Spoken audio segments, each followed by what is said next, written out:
Hi everyone, welcome back. This is the 7th video in the series of Stata videos for HED611. In this video, we're going to look at a couple of new Stata commands, as well as learn how to use if statements along with and or operators to limit other commands that we use. So let's start there. We're going to use the auto dataset that is preloaded with Stata. And we have this variable of mpg, which is miles per gallon. We know from our last video that we can use the summarize command to get some descriptive statistics on this variable. So let's do that. And we get the mean, the standard deviation, the minimum and maximum, and the number of observations. But let's say that we were curious about the mean miles per gallon, but only for cars that cost $10,000 or more. Well, we could go into our data and delete all of the observations where price is less than $10,000 and save it as a new data set. But that would be very tedious. Instead, we can use an if statement as an option for the summarize command. So if we type summarize mpg if price is greater than or equal to $10,000. Hit enter, and you get the summary statistics only for that subset of observations.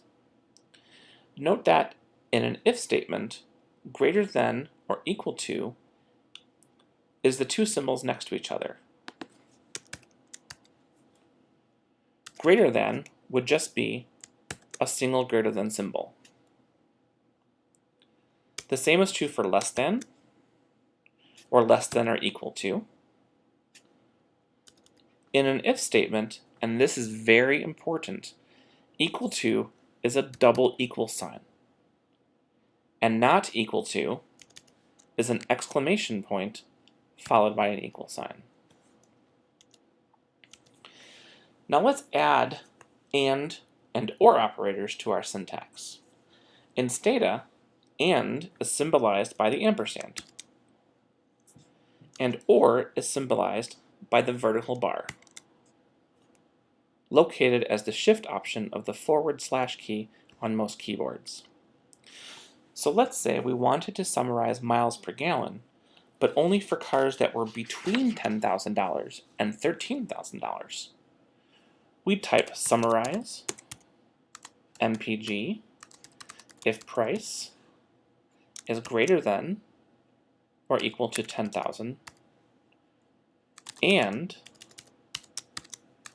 price is less than or equal to 13,000. Sometimes, instead of the center, you might want the extremes.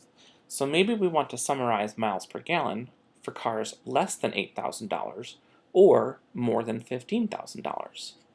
We could type summarize mpg if price is less than or equal to 8,000 or price is greater than or equal to 15,000. The reason that I started with the if and or statements is because in the other commands we're going to learn today, we often want to limit the scope of the command using if statements. The first one is drop. The drop command can be used to delete a certain variable from the data set. For example, if we typed drop foreign, it would delete that whole variable from the data set. Sometimes, though, we want to drop observations, and we want to drop observations only when a certain condition is true. For example, let's say that we want to run a bunch of statistical analyses on this data set, but only for domestic cars. First, let's clear the data and reopen the data set, since we had previously dropped the foreign variable.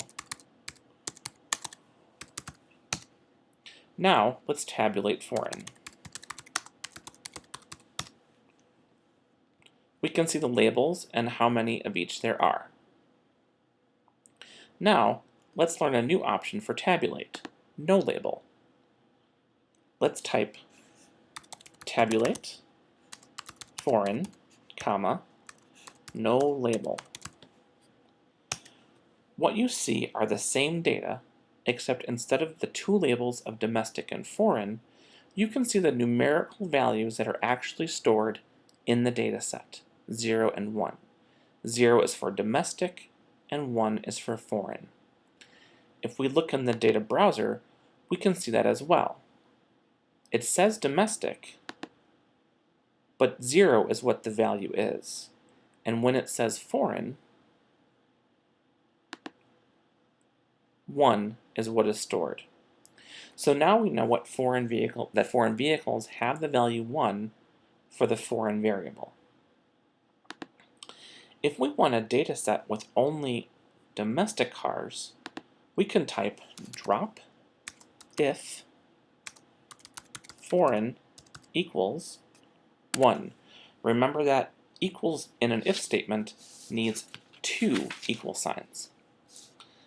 Then, instead of dropping a variable, Stata is going to drop all the observations where foreign is equal to 1. And if we summarize MPG, now we can see that our number of observations has dropped. And if we open the data browser, we can see that all the cars are domestic. Data management tip.